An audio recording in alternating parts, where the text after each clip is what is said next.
अंबरनाथची शिवसेना आज प्रथमच रेशन ऑफिसवर आलेली आहे आणि रेशन ऑफिसरना ज्यावेळेस आम्ही निवेदन दिलं त्यांनी हे कबूल केले की 15 दिवसात आम्ही सुधारणा करू।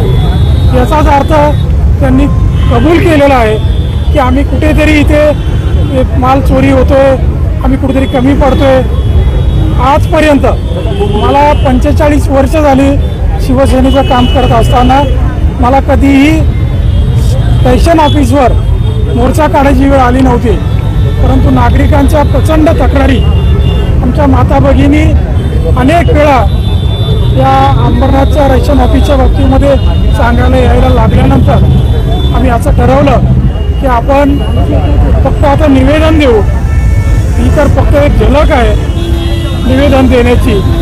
ज्या दिवशी यांनी 15 दिवसाची मुदत मागितली, 15 दिवसाच्या आत जर खरोखर सर्व नागरिकांना वेळेवर रेशन नाही मिळालं आणि रेशन दुकानदार आणि चोरीचा माल जर बंद नाही झाला तर आम्ही जो प्रचंड मोर्चा काढणार आहोत तो भूतोन भविष्यात हे असेल आणि रेशन ऑफिसर लोकांना आम्ही दाखवून देऊ की नागरिक रस्त्यावर आल्यावर तुमचे काय हाल होतील। अनेक भूमाफियासारखे राशन माफिया या अंबरनाथमध्ये झालेले आहेत।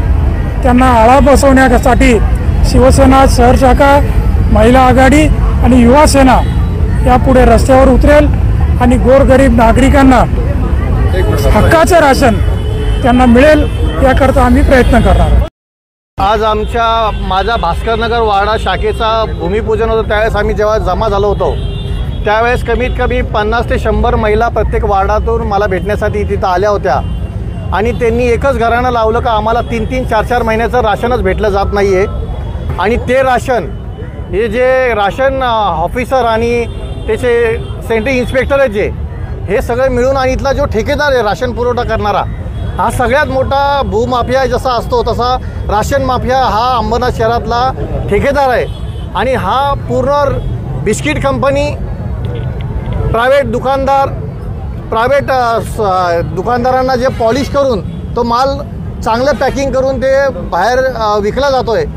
ज्या किमती आमच्या गोरगरिबांच्या नागरिकांचा हक्काचा माल हे सगळे मिळून खात आहेत आणि जी गाडी इथं जाऊन एंट्री केली पाहिजे ती कुठेही एंट्री केली जात नाही आहे। पहिले ह्या अंबरनाथ शहरामधल्या राशन ऑफिसची गाड्या आल्यावर इथं गाडी येऊन त्याची एंट्री होऊन ती गाडी पुढे पास व्हायची, तसं कुठेही होत नाही आहे।